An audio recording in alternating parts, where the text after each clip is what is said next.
Good morning, everyone. I believe you're now available in the webinar, and we appreciate you joining us this morning.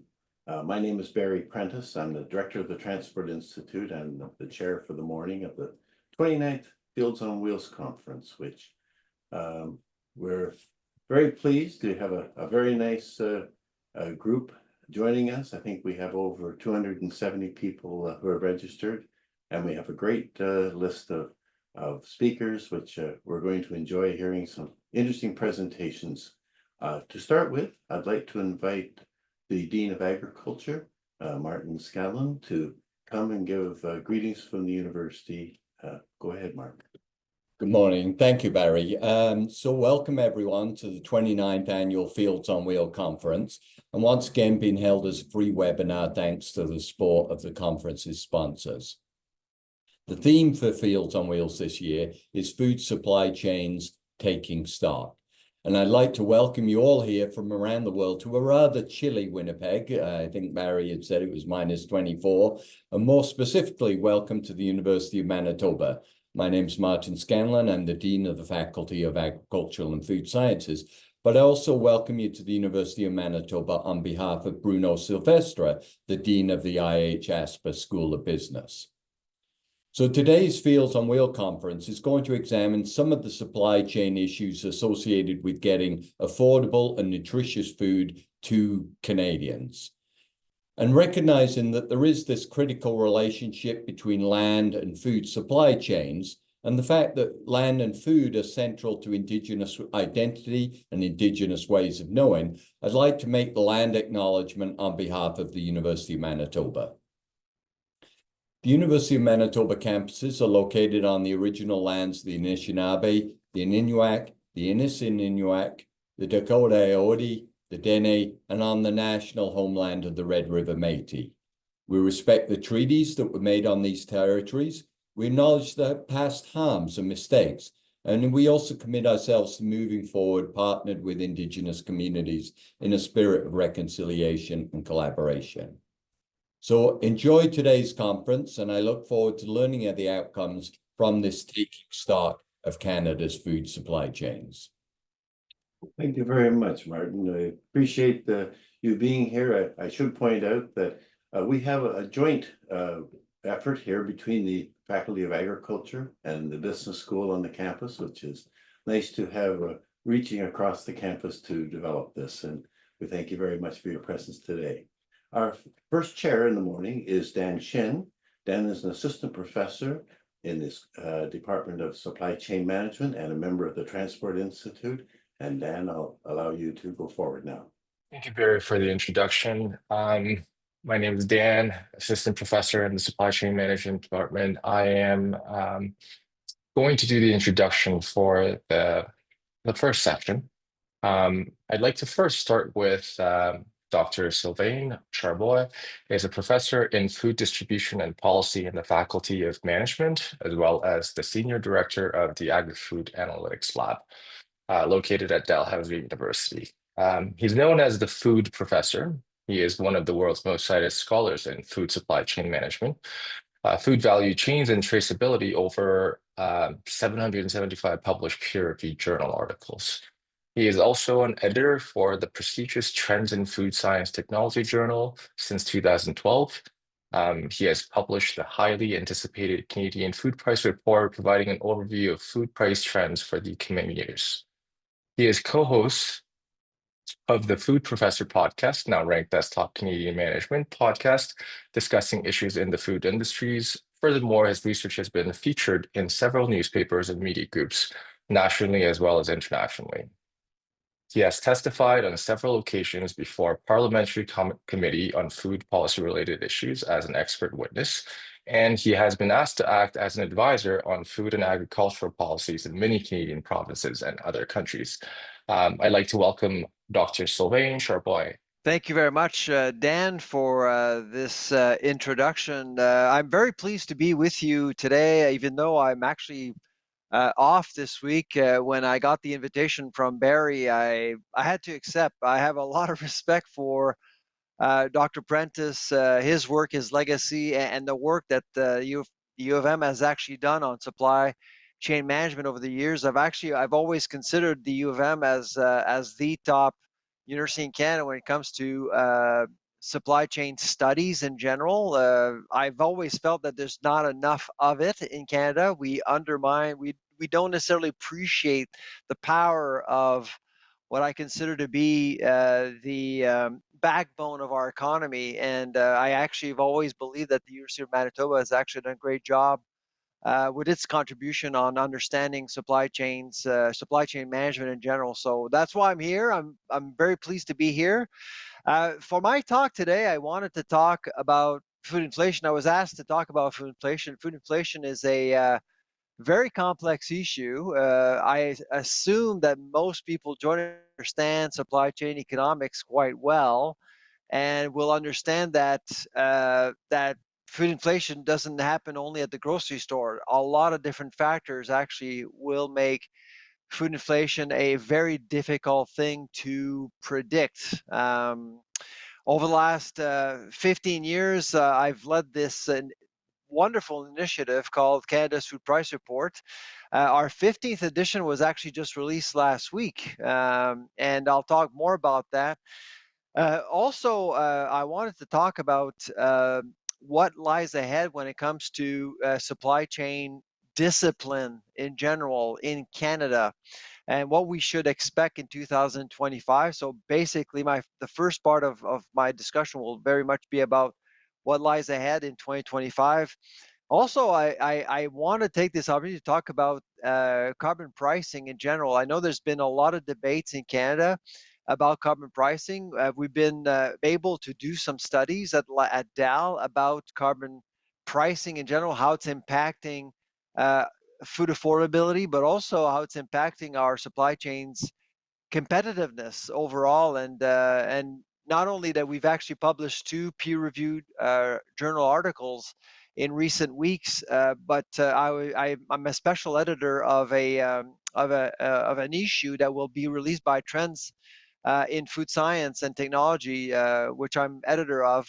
It will be released in January, and 11 papers actually has looked at carbon pricing from a food supply chain perspective, and I think you'll find some of the findings very interesting. And so we've been actually working on this for about 1.5 years now, and we're in a position to actually share some of our results on that. And finally, I was also asked to talk about or comment about what is going to happen in Washington in January. As you are well aware, the White House will have a new tenant as of January 20th. Donald Trump is returning to the White House, and I want to talk more about what it means to the Canadian economy, what it means to our food supply chains as well.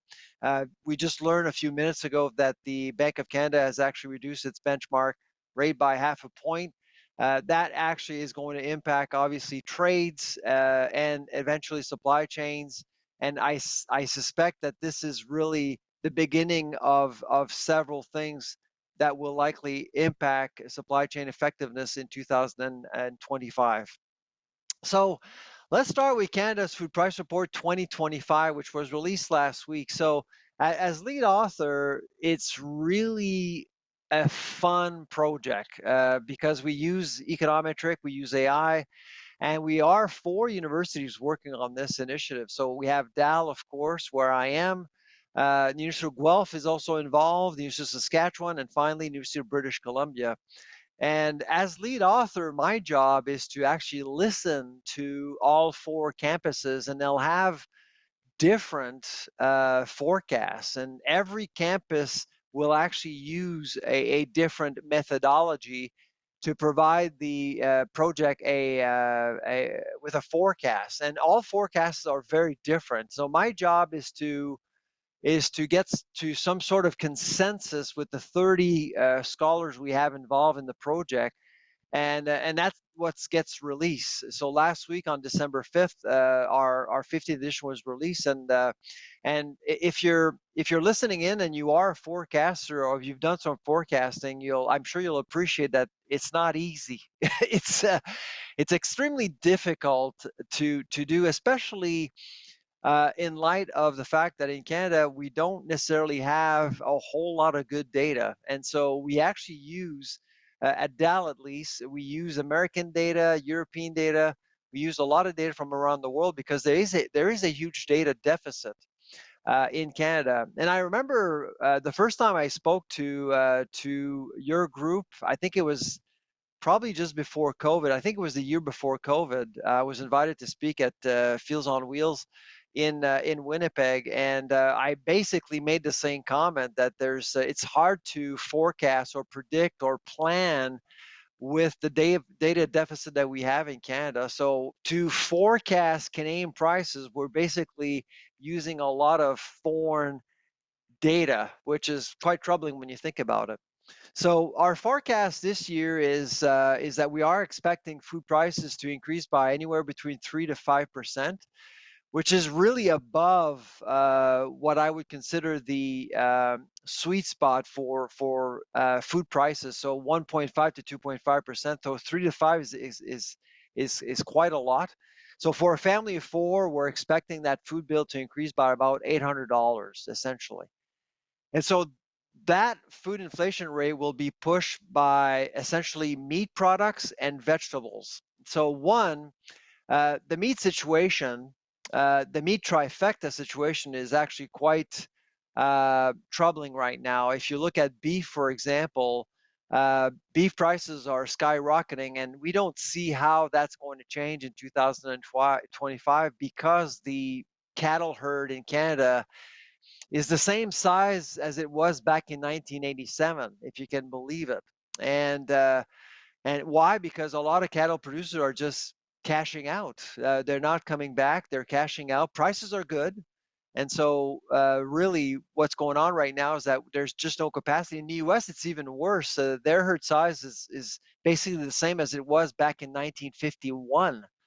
So beef is really struggling, and it's going to continue to struggle for a while. When are things going to turn? We don't know, but it's likely going to be probably late 2025, probably.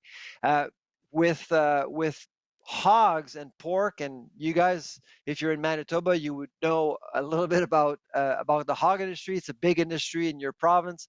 With China and everything going on there, I think there's been some recalibration there. Pork was cheap domestically.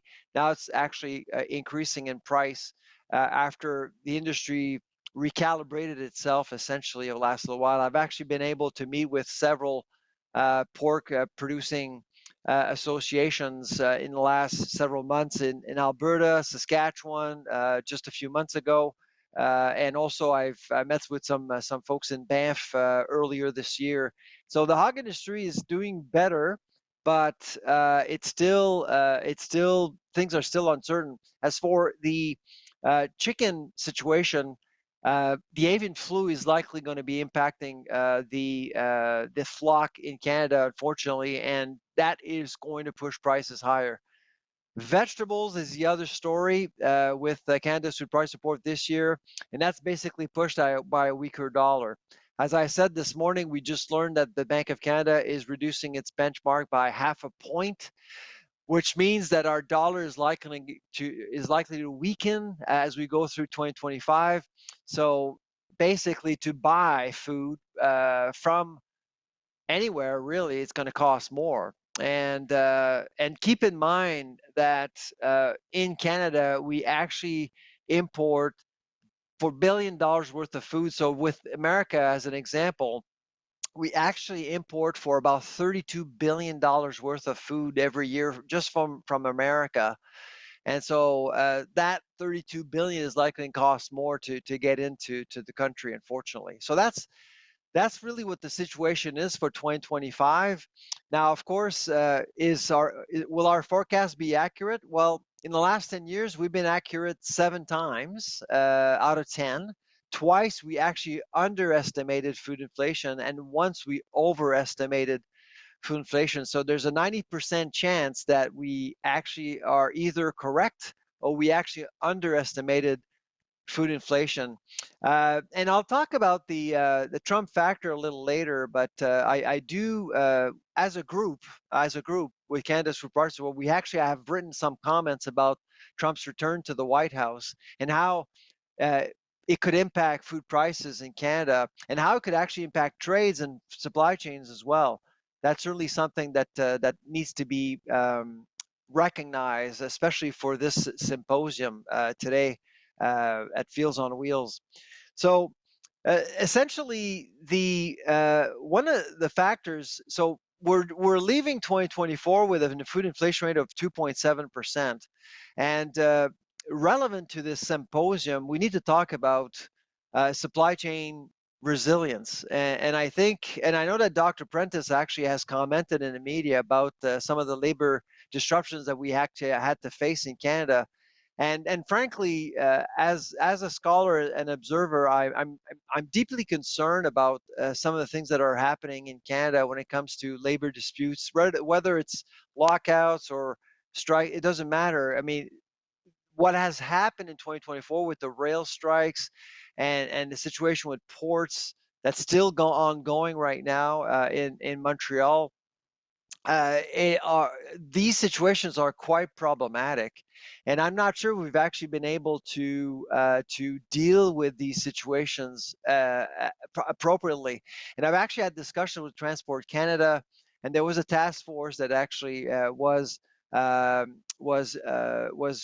put together a few years ago, and they actually tabled a report back in October 2022 looking at supply chain resilience. And I think of the 48 recommendations, I think a couple were followed through, and there is a secretariat, national secretariat. I've actually spoken to them, and they're trying to get people to work together to make sure that there is a continuous flow of goods. But the problem is our reputation. I mean, right now with these labor disputes, and I've actually had the pleasure to speak at an event in Tampa Bay, Florida. Earlier this year about supply chain resilience, and you can feel the audience was mainly American, and you could feel that our reputation is being impacted as a result of these labor disruptions, unfortunately. And I think that really this is a really big factor. Now, looking at food inflation in Canada, based on our models, we actually believe that the accumulation of these labor disputes may have actually increased the food inflation rate by a quarter point, 0.25%. So why? Because even if a rail strike lasted like 3-4 days, it doesn't matter. Companies have to plan. They have to look at other ways to move products. And that's really something that is not necessarily appreciated by, I would say, all levels of government. If you bring uncertainty to the table, it will end up costing more money. So we believe that, food inflation actually ended this year at 2.7%, but those labor disputes may have actually added 0.25% to that 2.7%, unfortunately. And these are costs that consumers don't see, and for them it's hard to understand how these things can actually make things more expensive over time. So that's one thing I wanted to mention this morning to you. Also, in the food price report, we also actually had a discussion as a group about the code of conduct. And this is very relevant to, again, Fields on Wheels, because the code of conduct, the grocer of conduct, if you don't know much about it, what was really important this year is that all five, the big five, sign on to the code of conduct. So Costco, Walmart, Loblaw, Sobeys, and Metro. So the big five, with whom I met with Minister Champagne last year, decided to sign on to this grocer code of conduct. What does that mean? Well, essentially, it means that it will bring more discipline to the supply chain. So right now, I think a lot of analysts would say that some grocers have a tremendous amount of power. The food industry, as you know, is one of the few industries you actually have to pay your customer in order to do business with them. So Pepsi will pay Loblaw to sell chips, to sell soda, and so on and so forth. And that grants a lot of power to one node of the supply chain, distribution and retailing. And this is something that really we need to recognize. Over time in Canada, we've actually seen companies, especially Loblaws and Walmart, abuse their power, essentially. You see, I'll give you one concrete example of why this is good news for consumers. Because at the end of the day, food inflation is a problem if it's too high, but price volatility is actually even worse. And that's what the code of conduct could actually lessen. It could actually bring down price volatility. Example, let's say that you are a manufacturer of juice in Winnipeg and you want to sell to Loblaw. So Loblaw will basically ask you to pay $100,000 in listing fees, for example, and other fees as well, to have the right to sell to Loblaw. And Loblaw will say, I will sell your product in the prairies, so in Manitoba, Saskatchewan, and Alberta. After a year, Loblaw sees that your juice is actually quite popular. So they'll say, okay, so this year we're going to charge you $500,000 in listing fees, and we're going to basically carry your product across the nation. And so as a startup, perhaps as a small company, you're at the mercy of Loblaw. You need Loblaw in order to survive and do well. So what is likely to happen is that you will commit to paying that fee, but also you'll readjust your prices essentially, and you'll raise your prices in order to offset the costs that is charged to you. And that's really why when you see in some periods of the year, when you see contracts being renegotiated in the spring and the fall, you often see more volatility at retail because of some of these extra fees and things like that. And a lot of them are actually unannounced. They just come in at the last minute. And so for companies, it's hard to plan. So distributors, grocers in Canada have so much power, they can actually make and break companies up the food chain. So I do believe that the grocer code of conduct is good news. It will be implemented in June 2025. It will bring more discipline to the market. I may actually be a wishful thinker, if you will, but I actually do think that Canada needs something like this in order to give a chance to manufacturing to do better. Because without manufacturing, it's very difficult to support an agri-food sector. We often focus on retailing, but to me, manufacturing is certainly something that is key. And I know that in Manitoba in recent years, especially when it comes to pulses, plant-based, there's been a lot of investments in your province in recent years, and I do think that there's probably some good there over the long term, because as soon as you invest in manufacturing, you can control the destiny of the entire food. It's easier to actually support farmers, and it's easier to innovate and influence distribution and retailing and cater to a consumer or a consumer base that is increasingly fragmented. Let's face it. I mean, people are looking for different things. They're looking for affordable food, of course, but they're also looking for different things. And that's what the new generations are bringing into the market, especially millennials and Gen Zs. And millennials do outnumber boomers now. So if you don't pay attention to millennials, it's going to be hard to actually get that agri-food sector to do very well over the long term.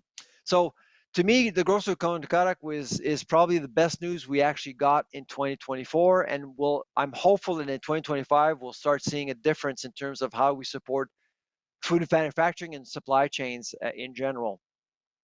Let's talk about the carbon tax. So I know it's a controversial subject because it became so political. But there are a lot of things that have been said about the carbon tax that I think are not necessarily accurate. And I know that, and this is something I've actually said 3 times in Parliament, twice at the House of Commons, and once at Senate.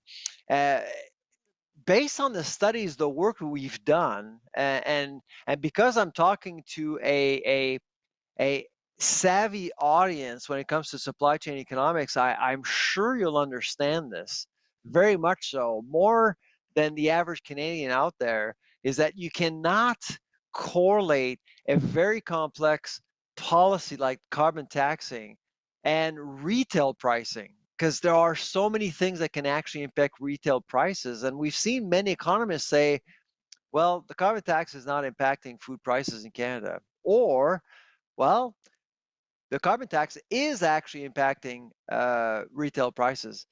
Neither are correct. It's impossible to say beyond reasonable doubt, like, how is that coefficient impacting retail prices? And this is something that I think needs to be recognized. And this is something that we've recognized in the papers that we've just published in academic journals, on top of the special issue coming out in January. This is really important for people to understand that carbon pricing is an important policy, but it's hard to measure how it impacts food affordability at retail.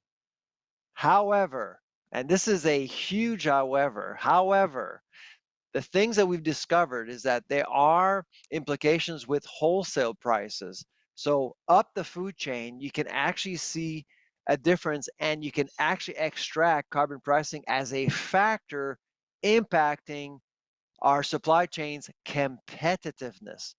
For example, if you look at Canada's wholesale food prices in general in an aggregate fashion versus the US since 2019, and this is a story that is not being heard right now in the media, is that wholesale food prices in Canada have increased by almost 40% more than in the US since 2018.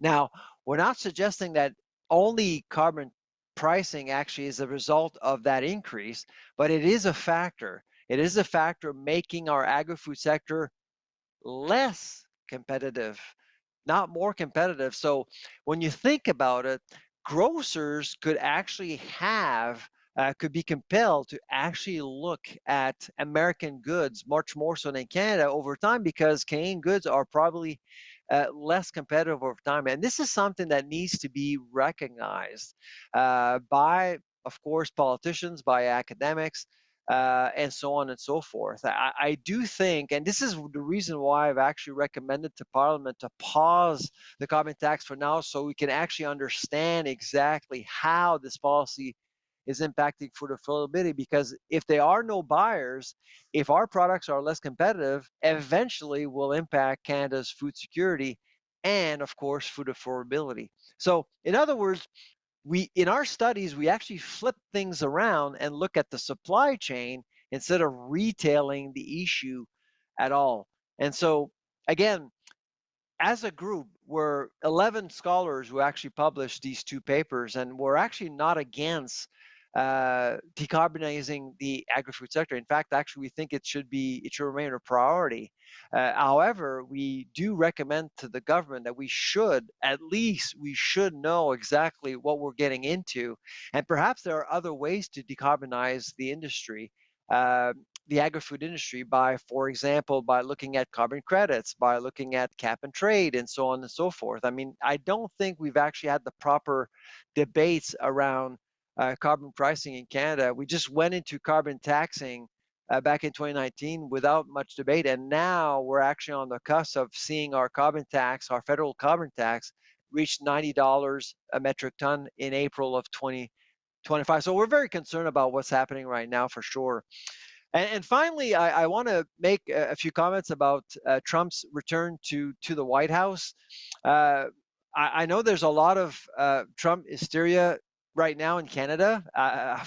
I'm not in Canada right now, but I know that there's a lot of Trump hysteria in Canada. And it's funny because when I go back to 2016, we kind of saw the same thing. We saw a very unprepared Trump who didn't know much about Washington and probably was planning a presidency for 8 years. He only got 4. It's the same thing again. He's returning only with 4 years, so he's going to be quick in implementing everything he needs to implement. But at the same time, he knows Washington, he understands Washington, and he understands world politics as well. tariffs are bad for trades, and he knows that. And so my guess, and this is what we believe as a group with Canada's food price report, and this is something that we've actually mentioned. We do trade a bit with Canada. We trade a lot, actually. We sell for $42 billion worth of food to the US every year. We buy 32, we sell for 42. So it's a massive, massive partner of ours. And I don't think that's going to change. And tariffs, I tend not to believe that tariffs will be impacting the food sector. It could impact other sectors, but I don't believe that Trump will actually do anything to implement tariffs that could actually impact food affordability in the U.S. Also, it was recognized by some premiers that perhaps we should let go of Mexico. This is nonsense. I was actually just in Texas a few weeks ago, and Mexico matters more to the US than Canada when it comes to the agri-food sector. I mean, Mexico sells for almost $55 billion worth of food products, including beer, by the way, which is important. But I would say that really it's important to recognize that NAFTA 3.0 or COSMA 2.0 will likely include all three nations, and we can't really forget about that. But so in the end, we believe as a group that Trump is more about noise than policy when it comes to trades. But there is going to be an impact coming from that noise. We do believe that issues like nearshoring or onshoring will become more popular, and this is something that Canada will need to think about. How do we actually take advantage of I would say an enhanced protectionist tone around the world, because when the U.S. actually makes any mentions of trades, it will impact the rest of the world. And Mr. Trump is not even back as president, and he has threatened most of the world. And he knows that America has weakened this position, and his role is to actually basically become more influential than in the last 4 years, and that's going to impact exactly how we deal with the U.S. and how we deal with the rest of the world. And as you know, we've actually had some diplomatic entanglements with India and China. We still do today, and so our partnership with the U.S. is extremely important, I think, and that's not going to change over time. So those are my comments about the things I wanted to talk about. I don't know if we actually going to have a Q&A session, but I would welcome any questions you may have at this point. Thank you again for inviting me. Thank you, Sylvain. And yes, we will have a Q&A session. And the way that the Q&A session is going to go is if you would type in your question into the chat, and I will go and select a few questions for Sylvain to answer. And then we'll jump ahead to the next speaker afterwards. So if you have any questions, please feel free to write them down or type them down onto the chat. And just while you're getting those coming in, maybe I could ask a question too, Sylvain. Beef prices tend to lead all meat prices. So regardless of what the circumstances are in the hog industry and others, when beef prices go up, all meat prices tend to rise. Is that what we anticipate happening now? Yes, absolutely. I mean, the challenge with beef is that it is a premium product, but it will remain so for a while now. And even ground beef is 15% more expensive now than last year. And so this is the challenge. There's just no supply. There's just no supply. And on the consumer side of things, people are still buying beef, but much less. Like in volumes have actually gone way down. Yeah, I saw some statistics on that the actual consumption in Canada is fallen over time. And perhaps that new generation you spoke of are going to be more vegetarian. Well, vegetarian, the people are not giving up on meat. It's just they're buying less of it, especially beef. So I do think that animal proteins are going to remain popular in Canada, but people will give a second look to other sources of protein like fish and seafood. Fish and seafood is has always been seen as a premium source, but margins have actually dropped compared. So if you look at the meat trifecta versus fish and seafood, that margin actually has lessened. That delta has lessened by half in the last 2 years. So so people are starting to look at other sources, and of course vegetable proteins as well. We haven't noticed that here in Winnipeg, but then we're a long way from the ocean, so not surprised. Ben, do you have some queries coming in?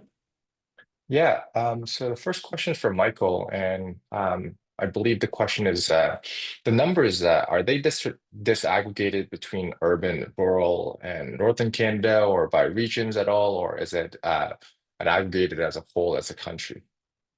Are you talking about food inflation? I believe that's what they're talking about. Okay, so there are variations between provinces. In fact, the good news for people who are in Manitoba right now is that we actually are expecting the prairies to experience a lower than average food inflation for 2025. So east of Ontario, it's going to be close to 5%. Ontario westward, it's likely to be closer to 3%, essentially because, well, supply chains are a big factor. It's easier to service a market like the prairies than the Atlantic. The Atlantic is a very costly region to service. There's no processing. Everything is trucked in.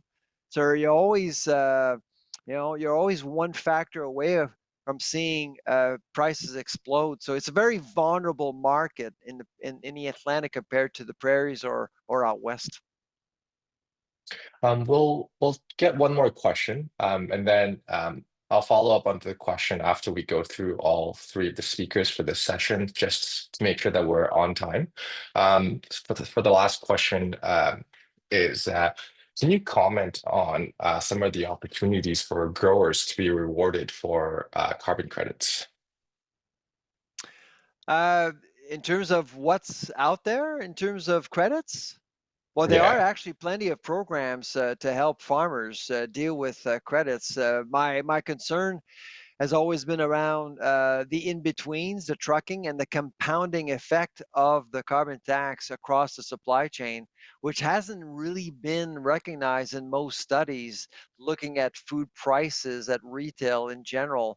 And we actually have looked at that based on the data that we had, and there is certainly a factor there. But I think policy, from a policy perspective, we actually have taken care of farmers in general. There are exemptions and they are programs, but I do believe that, from an agri-food perspective, given that margins are so slim, and this is something I've actually said to the government, maybe we should look more at the carrot approach, like carbon sequestration, and understanding how we can actually approach this very differently than just using the stick approach, which is really predominantly the method being used by Ottawa right now. All right. Thank you, Sylvain. And there are a few more questions in the chat. If you would like to answer it through the chat, that's perfectly fine as well. And if not, I can bring it up near the end as well. Okay. Let's move on to our second speaker. And just to give you a brief description of Volker Kromm, he has a very extensive biography, so I'm just going to briefly mention it. So he is a product of an immigrant family that settled into a largely rural Southern Ontario community, dependent on gardening and entrepreneurship, proud of creating possibilities, inherited a life of servitude within a variety of old world agrarian traditions and trades, exchanged farm implements and auto engines for the chaos of the political scene of the 70s and a panacea of calculus at the University of Waterloo. Then fled to a life of northern adventures in the Thunder Bay region, growing and harvesting trees as a forester, diversified as a GIS specialist, a continuous improvement change agent, and a project manager, and he learned the values of community involvement. I'm currently enjoying the challenge of being the executive director of the Regional Food Distribution Association, charged with the task of transforming its mandate and implementing a vision of the organization as a food hub and a regional economic development partner across the North. Proudest role in this life are to be dedicated grandfather and to joyfully serve others. Uh, with no further ado, Volker Kromm. Thank you. And Dr. Charlebois, I am a farmer by heart, and I don't raise beef or pork, but in my barn you'll find goats and all manner of poultry. So that's my hedge against inflation. But I came to the food banking world through the entire process of the change in the forest industry, and it ended up in the charitable world.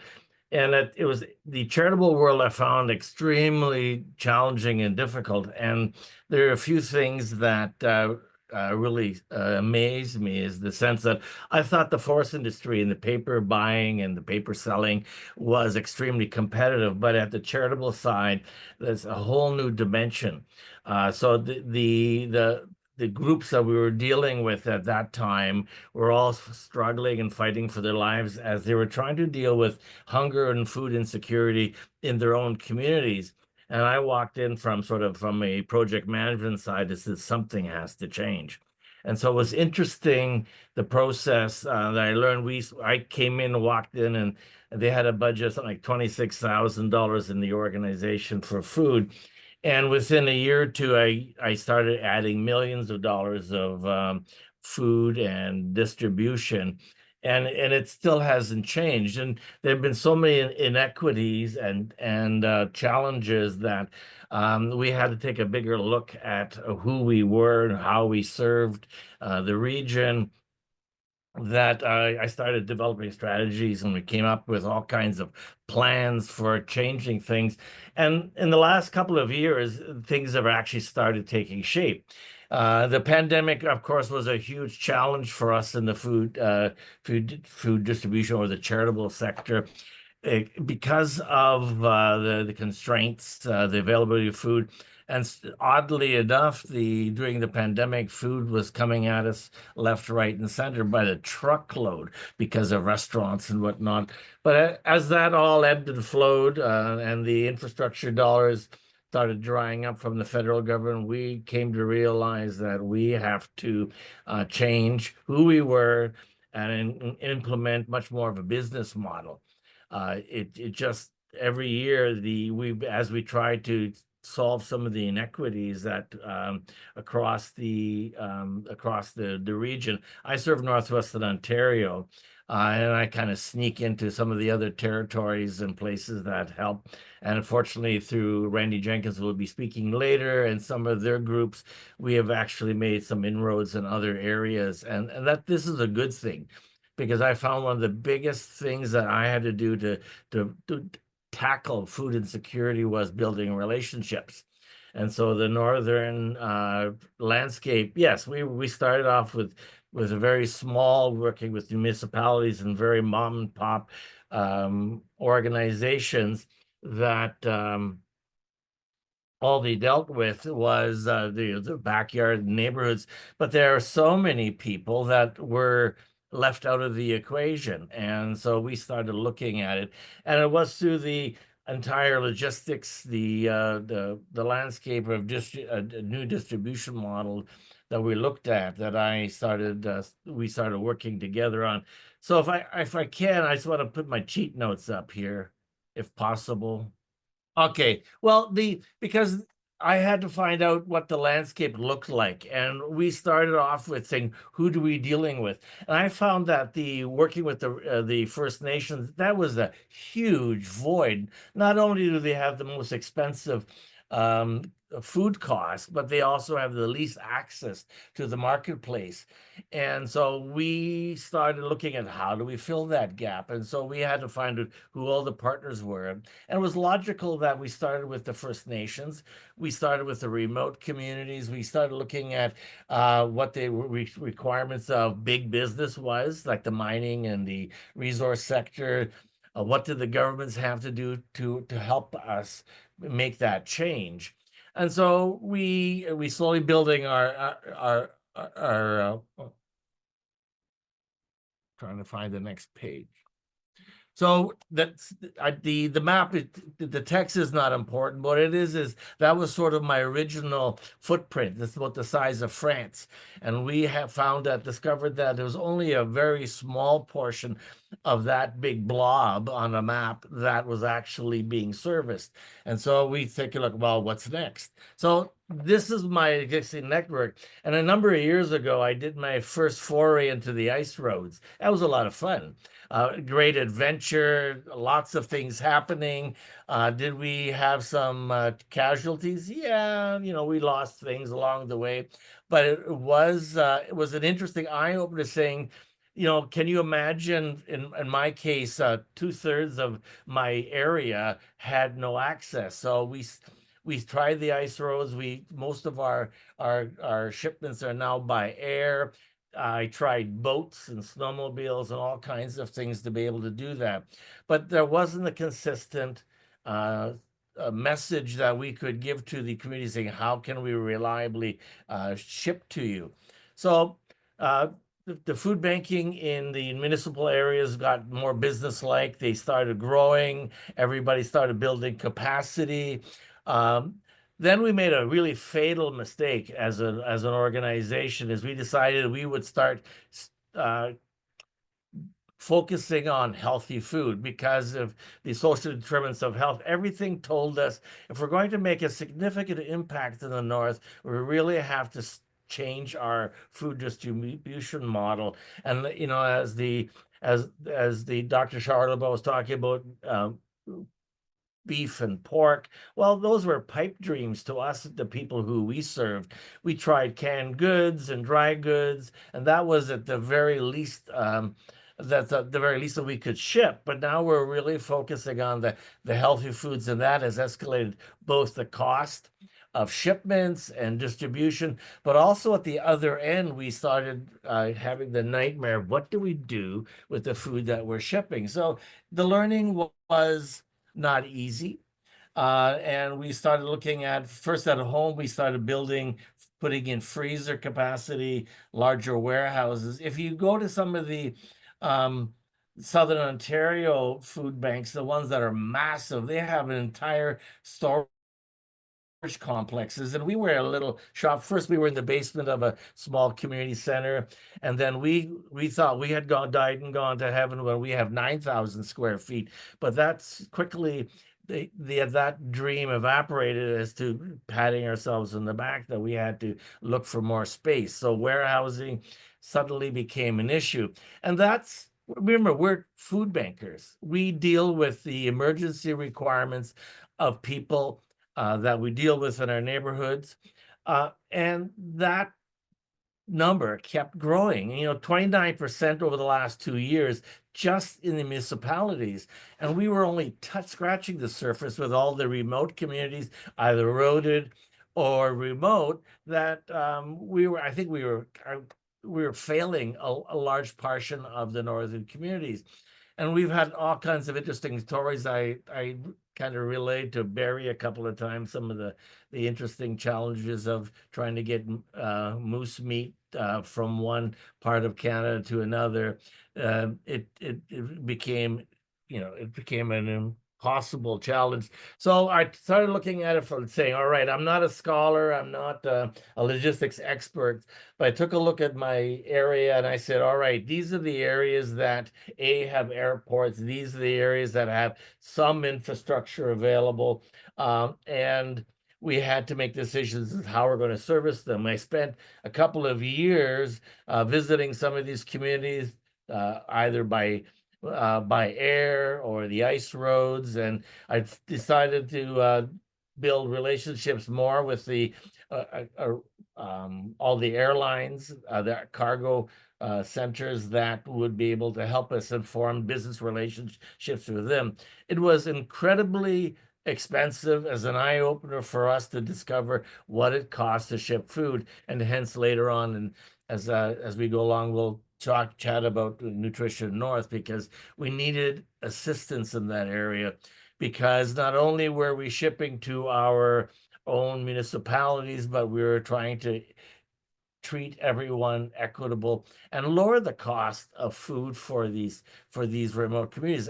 I was amazed at what they were paying for milk and fruit and veggies. I can't see how they would ever be able to afford them. We took that for granted in a big municipality of Thunder Bay, but when I went north, when I was sitting in Fort Severn on Hudson's Bay, it was quite a shock. So I went through the exercise of trying to make some sense out of it. And then, of course, I spent the exercise for a number of years trying to, I said, do the math. I mean, you don't need to see any of the numbers, but we had to inventory all the communities that were accessible, all the communities that weren't accessible.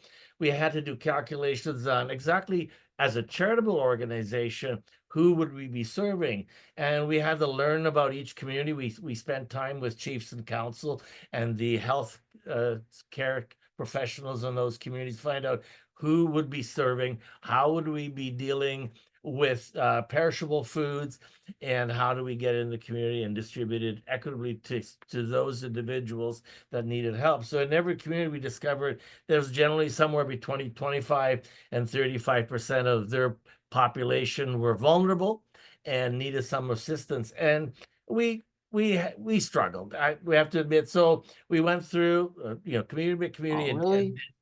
Yes. And we did the math.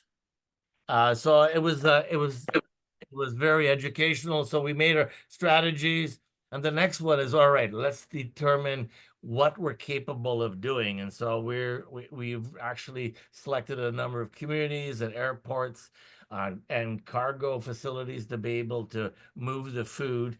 Of course, with all this being said, we spent a lot of time also trying to find funders and partners to do the work. So if you see my proposed satellites, I have a number of communities that I'm working with.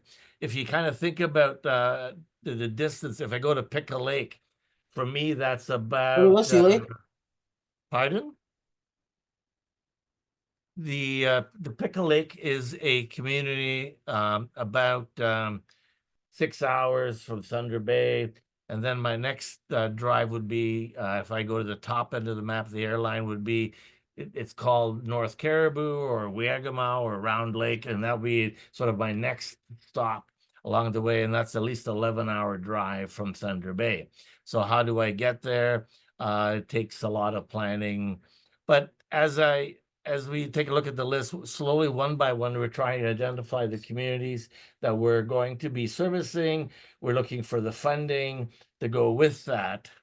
And I'll just kind of go to the next one. Hang on. So in each of these communities, we struggle with the basics. We're looking for storage units. We're looking for kitchens. The communities themselves said we want to be able to teach food security, food literacy, and how to deal with food alternatives coming to us from other parts of Canada.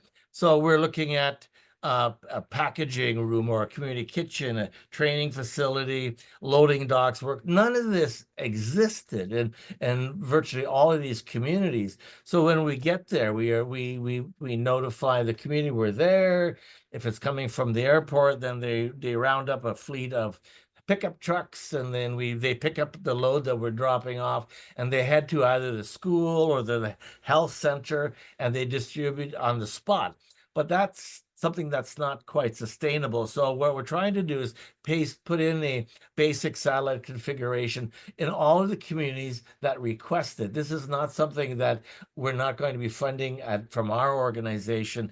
We're trying to find other avenues, and they'll be owned and operated by each individual community. And that's the only way that's going to work, because they're going to have to maintain and sustain it. So I'm actually working in a little community it's called Ignace, about 2.5 hours out of Thunder Bay. And it's my pilot project. And so why we're doing it there is because it's on the Trans-Canada. It'll be a place where I can intercept food going across Canada, park some of it, and from then it'll be shipped as by demand to some of the northern communities like Red Lake or Pickle Lake. And so it just becomes a huge challenge for me. This is the small project. It looks like a garage that we're building, but it's costing us, because of the remoteness, it's costing us at least $500,000 to make a garage. So it's the most expensive garage in the community of Ignace, but it's something that we're learning that has to be done. And now I can't imagine when I go to North Caribou, which is at 11 hours drive from Thunder Bay, what the cost of those facilities will be. And it'll be one of those challenges where I'll be working with the mining companies. There are really great relationships with the resource sector. The mining companies have a commitment to some of these communities, but also Indigenous Services, Ag Canada, they all have to step up and be part of the solution, because eventually it's almost impossible for a small community like North Caribou able to afford this without assistance. So the two on the top picture you see there is actually probably end up in North Caribou, because the beauty and exciting thing about North Caribou is they'll have a facility that they'll own and manage. They have their own little airplane, and it's suddenly the chief indicated that with this kind of investment in infrastructure, not only will they be able to manage the food coming to them, but they'll be able to possibly buy a new airplane, and they will enter into the world of distribution to the other smaller communities around them. So these are good news stories. Same with an Ignace. They'll be able to hire people. They'll be able to provide that economic development. So from here, we're acting as a charity, but without the concept of building competitiveness, entrepreneurship. I don't think there is a way we can do this, because food banking itself is just not sustainable. We can't shoulder the food insecurity by ourselves without the help of others. So what we did is, here's an example of the ultimate in my world. I'm spending $6 to $9 million on a project here in Thunder Bay, and it's currently underway. So we're dealing with the snow and the ice, trying to pour concrete, but that's all right. But the notion is that we will act as a hub, and each of the satellite hubs will be connected to us and with us. And we'll be able to be connected with, because everyone has told us hunger is probably our biggest challenge, is making sure that every Ontario, every Canadian has access to healthy food. But it's also in inclusion in markets. It's also the fostering community wellness, and my big push is without the economic development side, I don't think it's sustainable. So in our world, we're trying to work here in Thunder Bay, but at the same time concurrently working with a number of the communities. So we've already had conversations with Sioux Lookout and Red Lake, and the exciting thing is, once you start the conversation with some of these communities, it really gets people excited. So in Red Lake is an example. I've got the mining company there, the municipality, and they've already identified a piece of property on First Nation land that the First Nations there we're looking at a major development there for food insecurity, for warehousing, and some other services combined. So what started as me knocking on their doors saying, hey, does your food bank need help?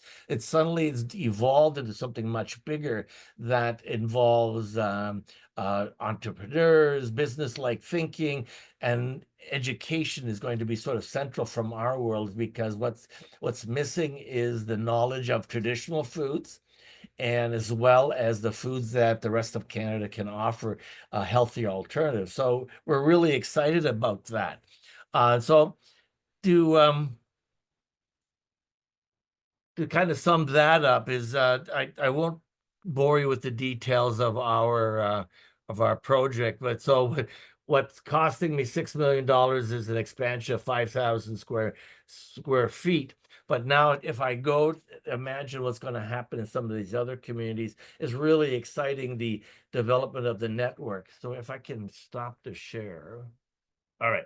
All right. So that was just a brief overview of where we're going with that, because in came the conversation with the Nutrition North and with the province of Manitoba, and I think it started with I had a call from Iqaluit that they were in desperate need, and I discovered that I had to work with the large airlines. I had to work with other carriers, and in came the relationship with Harvest Manitoba, and Nutrition North came into the equation. I discovered that through their help, we can really greatly expand and improve our service. So what started as a little $26,000 a food bank in Thunder Bay, serving a number of, about at that time there were 13 members. We now have in excess of 50 members here in Northern Ontario, and we probably serve about 49 First Nations. And that doesn't even mention what the good folks at the Harvest Manitoba are doing. And collaboratively, I can see that there is some synergies that I would love to be able to work with them, have a satellite, and they've already working on a project in Thompson, Manitoba, which will allow them to service also parts of Ontario, because it makes a lot more sense that way. So what we're learning is that we're learning logistics 101 the hard way. We're learning how to invest in our people, develop partnerships with the First Nations, and then also looking at the other organizations. And I am very grateful for what Nutrition North and now the new buying group that Randy will probably talk to is the Witchy-Waymagong is really exciting, because it's taking food insecurity to the next level. I was panicking, saying we're going to be closing food banks, not because we ran out of food, it's just because we can't afford it.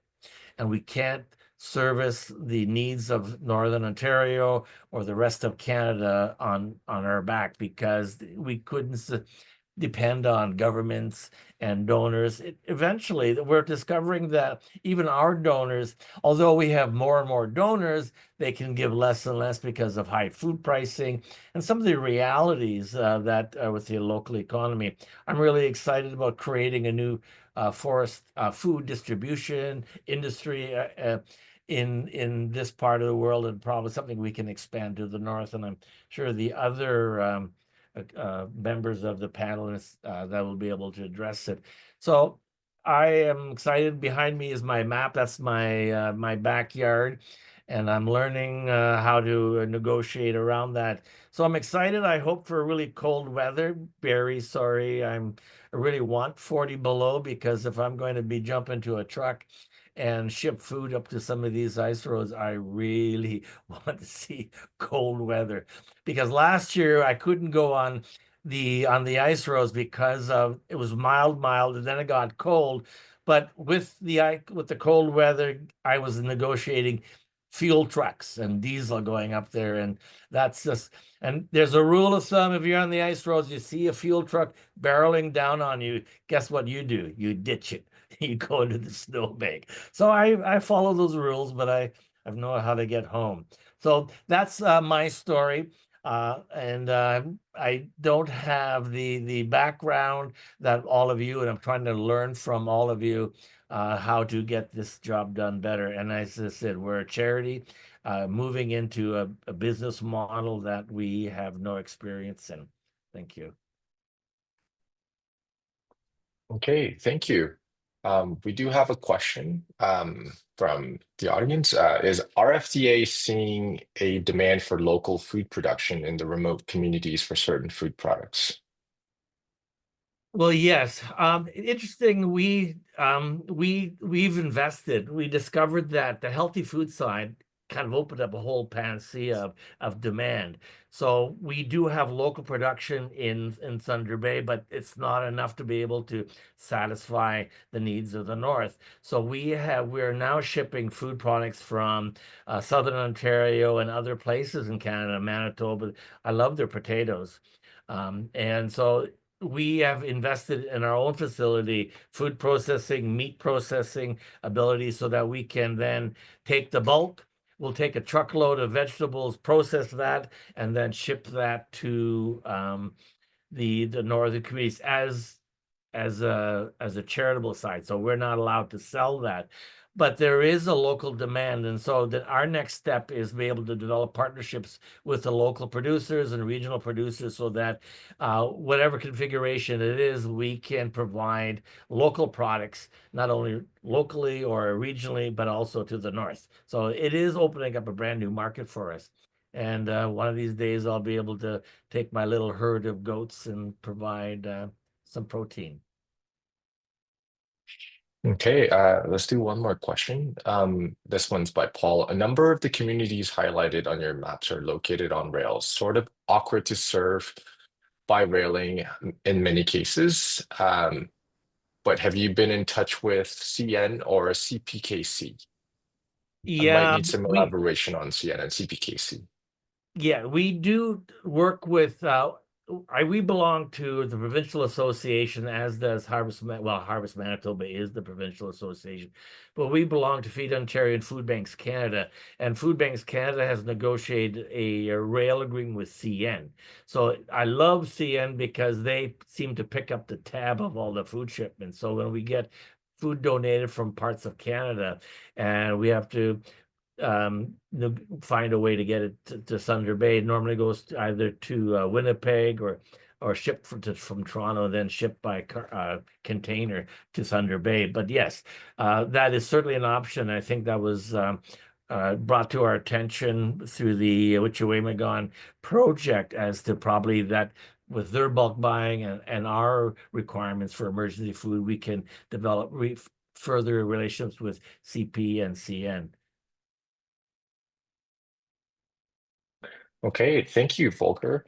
So we have our final speaker for our session, Shirley Thompson, who is an associate professor with the Natural Resource Institute at University of Manitoba. Shirley is the principal investigator with the, I wish I can say this correctly, Mino Bimadiziwin Partnership, researching food insecurities, rates, health impacts, and solutions. If I did not say that correctly, please correct me, Shirley.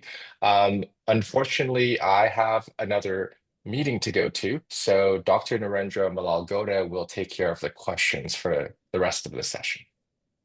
Thank you, and great pronunciation. Mino Bimadiziwin means a good wife. And so I'll be presenting about food security in the north, but I'll start with Canada, and I will share my screen just to be able to put it in context. So food insecurity across Canada, I'm sorry, this is advancing, is increasing. And it increased from 2021, 16%, to 2022, 18.4%, and then in 2023, 22.9%, so 23%. And so you're seeing over time that food insecurity in Canada is increasing dramatically. In different provinces, it's higher rates, like Saskatchewan, Manitoba, and lower in Quebec. And as was mentioned, there's higher rates in the Maritimes as well. So we'll look at these rates, and food insecurity, for your information, is the inability or uncertainty to acquire an adequate diet quality or sufficient quantity of food in socially acceptable ways. So it's very dependent on finances. So all the questions, and I've gone around to 14 communities in northern Manitoba and done hundreds of surveys, and you ask, if you have no food and you have no money to buy more. So in those circumstances, right? So in contrast, and these are older stats, this is from 2018. It's a very large sample. It's a different sample. It's actually not included. First Nation reserves are never included in the Stats Canada findings. So these are devoid of First Nation reserve food insecurity.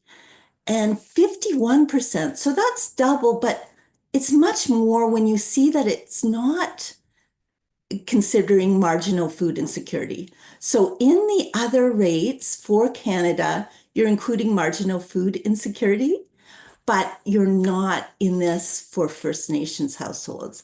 Things have changed in the last few years, how we report things, and yet we have 51%, even considering that we're only looking at a piece of the food insecurity in these communities. So this is across Canada.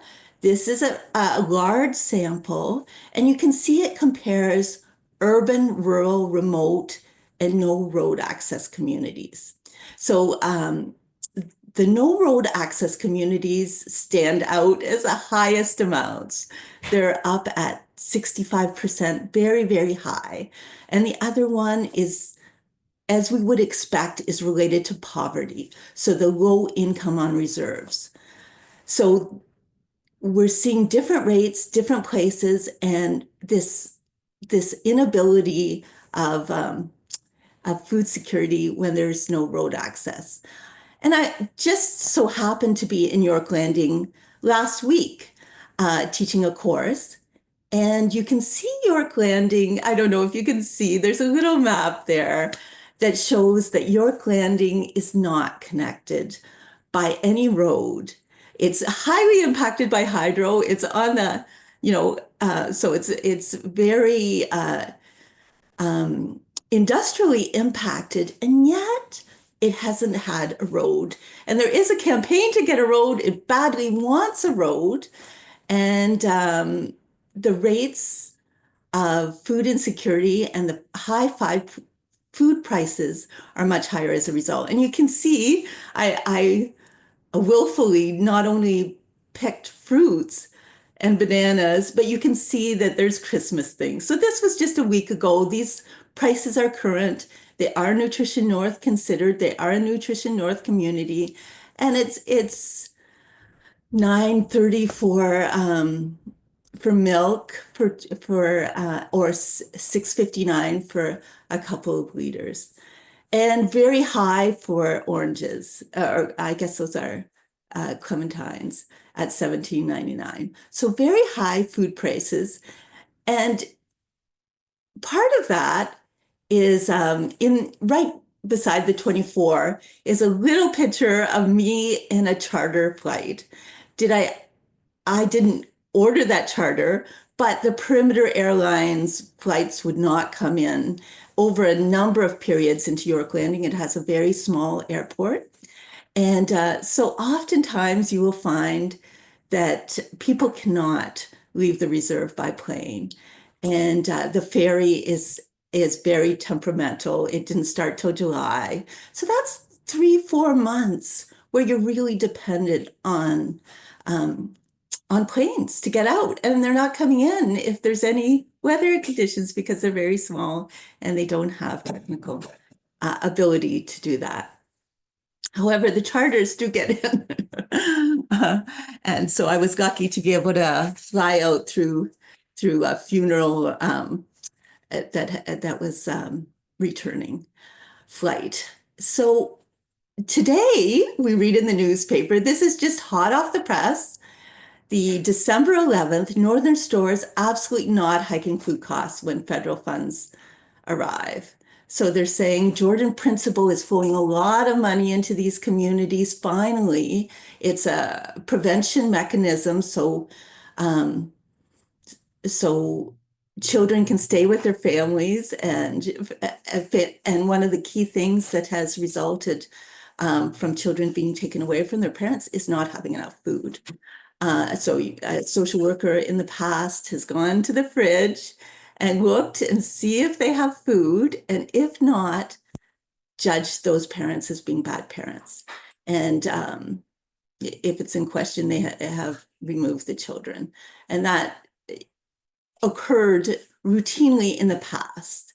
And this prevention Jordan Principle is a way to actually deal with the problem of no food by providing some funds for food, some food. So you can see, though, that although the Northern Store is saying absolutely not hiking food costs, and in contrast, there's another headline that's just a couple of weeks before saying, "Who profits on hunger? Inuits send pleading emails to minister about food costs." So they're not seeing the subsidies. And why are they not seeing the subsidies is been a study by Tracy Galloway and Nicholas Lee. And it has shown that the pass-through subsidies to prices have not gotten to communities. A portion of them have at 67%. So 67 cents for every additional dollar of subsidy. So it's not the pass-through rate. And I have in the corner my video we did 15 years ago, I think, on harvesting hope in Northern Manitoba communities. And every video I included hope in it at that time because it seemed so hopeless. But even at that time, we were talking about, it was the food mail program, but it was the same kind of subsidy, maybe not as bad as it is now,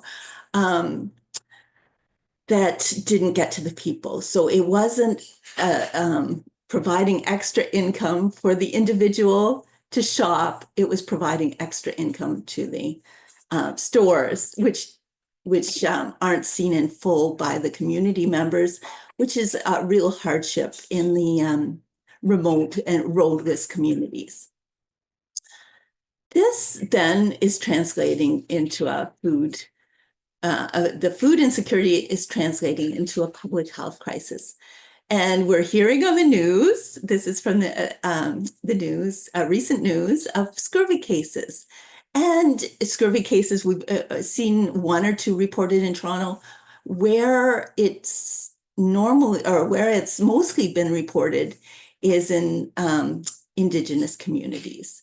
And we're seeing that the studies are showing that commercial foods, many of them are ultra processed foods. So they're not, some people would not consider that actual food. So they're missing essential nutrients for health. And Chan, who was with the First Nations study, environmental study, is quoted as saying, "The current diet of many First Nation adults is nutritionally inadequate."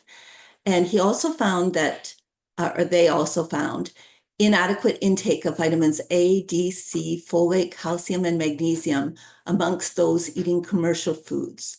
So the nutrition was much better for those eating country foods. And this translates to a number of food issues and health issues. So mental health disorders increase with food insecurity. It's very stressful and unhealthy not having food, knowing where your next food comes from and whether you can feed your children. Non-communicable diseases and infections. So it's really well documented, the relationship between food insecurity and health. And that in turn increased healthcare costs, right? So diabetes rates are plummeting, are soaring. Something I looked at as part of this was, I was asked to look at the Northern Corridor and whether that would help food insecurity. So we got the coordinates for the Northern Corridor and we mapped them. And you can see the map of them. It's a blue and yellow orange line across. And so it has 6 ports. It goes across Canada through First Nations and less through Inuit communities. So First Nations is a different landmass that's owned by the Crown, and it focuses on that. But we also mapped the First Nation communities lacking road access. And what we found is they almost avoided First Nation communities. So within 50 kilometers, a buffer of 50 kilometers, there were only a few First Nations that fell into that. So it's, I think, 6 that are shown on this map of 25. So the buffer is 50 kilometers, 25 on both sides. And as we know from Shoal Lake, being in Winnipeg, we get our water from Shoal Lake. And although it's very close to the highway, much closer than 25K, it took 100 years before it received its Freedom Road in order to access groceries, access needs, access education, access hospitals, all those things, access banks, which are not in remote communities. There's no hospitals. So you have the worst food insecurity that translates to health problems, and yet you don't have hospitals to serve it. So then we looked at where, if this northern corridor isn't about serving remote communities, what is it about? And I think this map is very busy, but it does show the fact that it is serving minerals. So greenstone belts are the gold, the lithium, the very high value minerals. And we're also looking at Alberta oil sands, the potash, and pretty much it went right through it. It didn't avoid them like it avoided the First Nations communities. We did case studies to show Norman Wells, York Landing, Wasagamak, to show the issues around lack of road and what that meant for food and food insecurity, and how that really brought up the prices, and that traveling out is very, very expensive. And so this is Wasagamak First Nation. This is a map that was done in Anishinaabe that shows their food resources, and you can see the pictures on the bottom, the moons, the wat shacks. And another learning came from actually trying to market fish. So, as well as bring food in and use country foods, this idea of increasing income. When we did a food security poll, a very small survey of the fishermen there, we found 100% food insecurity. So these people were feeding the community and yet were food insecure. And when asked, like, you're a great fisherman, you're bragging about it, you know where all the fish are, why are you food insecure? And everything costs so much money. It was all about, shoes cost, just a normal pair, not your Nike, $100 at the northern store. Going out of the community costs $1,000 return, right? Or more. For York Landing, it was $2,000 there in return, and it took a whole day. You went to Thompson, South Indian Lake, to Dalhousie, and then to York Landing. So it took 8 hours to get to the community. So we discovered, we actually were marketing at Nietzsche Foods when it was open, and at the farmers market. And we found the difficulty in getting fish out of the community for sale. But I got a phone call last week, or actually this week, saying we want to start that again. So on Winter Road, it is easier. But we learned, especially with something like fish that is precarious, that having planes, so the plane in Garden Hill, Wasagamak, St. Teresa are on different islands. So you have to fill a boat, take it to a plane, and there's processing rules, and then it flies into Perimeter Airlines here and has to be stored properly and picked up. So there's many, many precarious aspects to it. So going back to the Canadian side, I don't want to lose track of that, is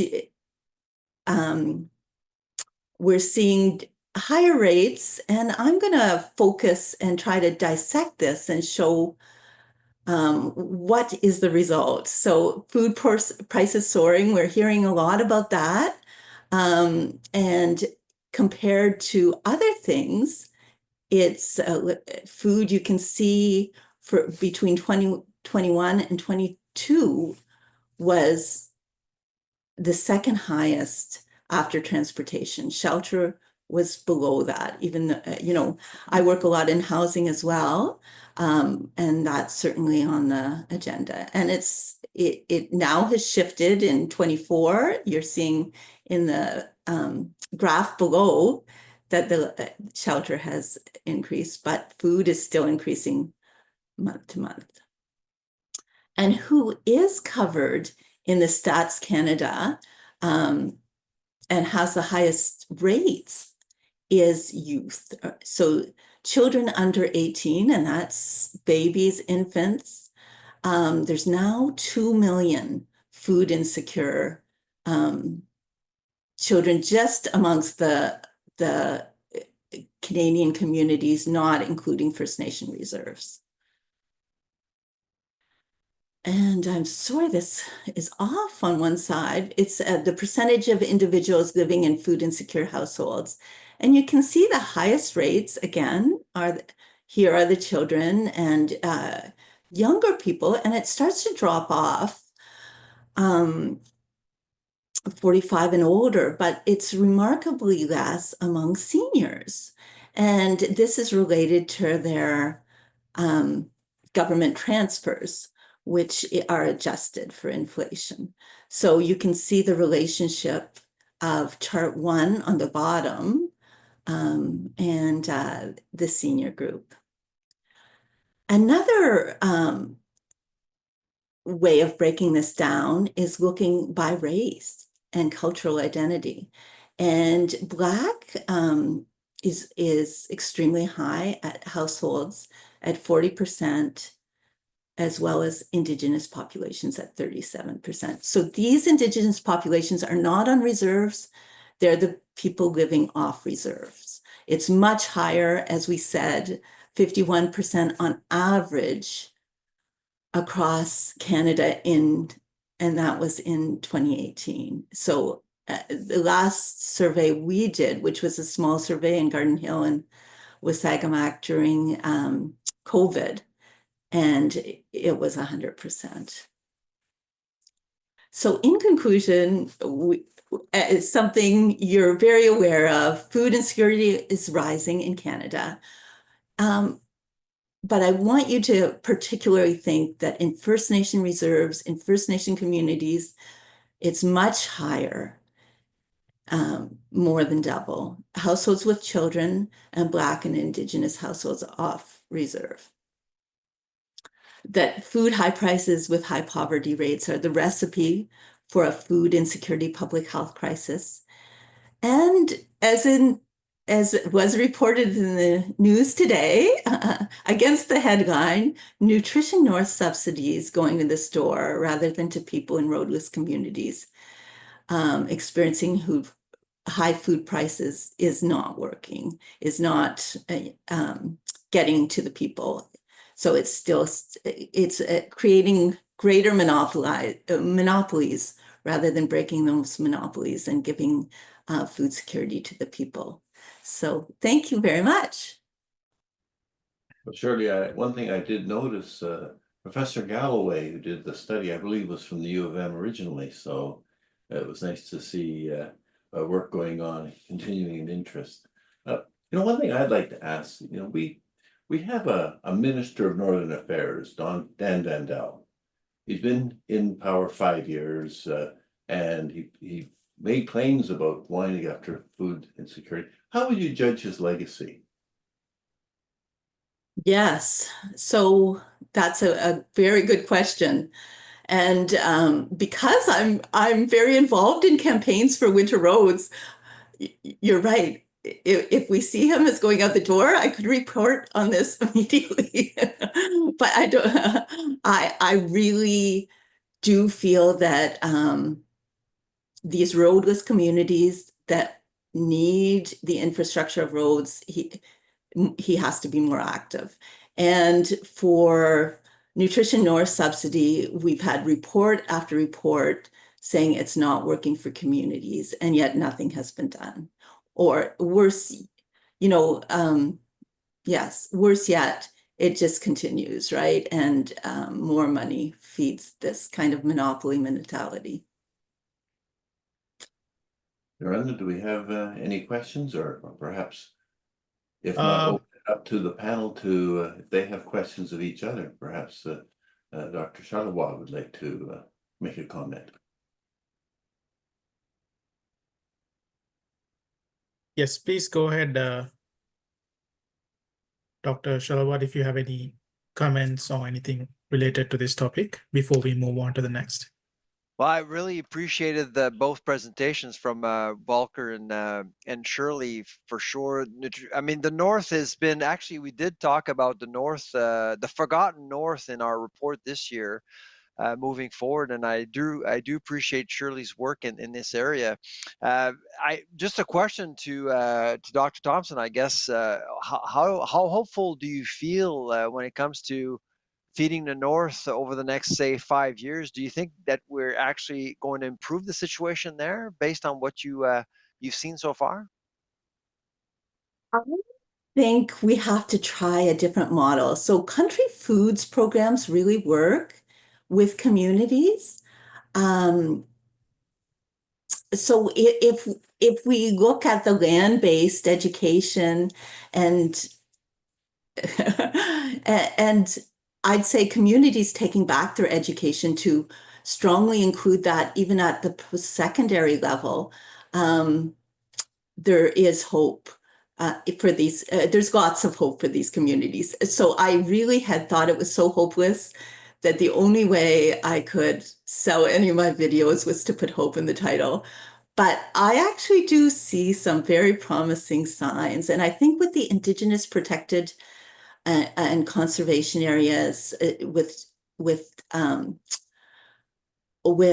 Jordan's principle, with the prevention money going in, if the focus is actually a lot of land-based education, a lot of developing their own food resources with the land and getting land back, which is, I know, something that is towards reconciliation, and with Indigenous protected and conserved areas, protecting these peatlands, which the many northern communities sit on, is just a really smart thing to do.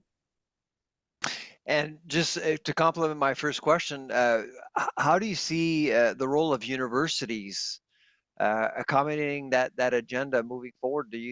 Should universities think of other ways to support the North and increase food security there? Definitely.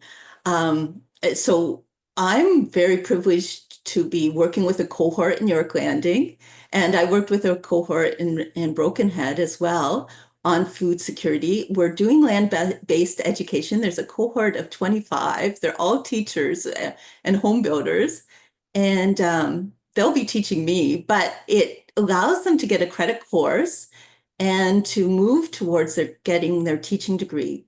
And it's key that, the experts, the professionals in these communities come from the communities, stay in the communities. And so the model I've used is a community, or I actually just ask the community what is their priority, or they ask me, and it's always capacity building in the communities.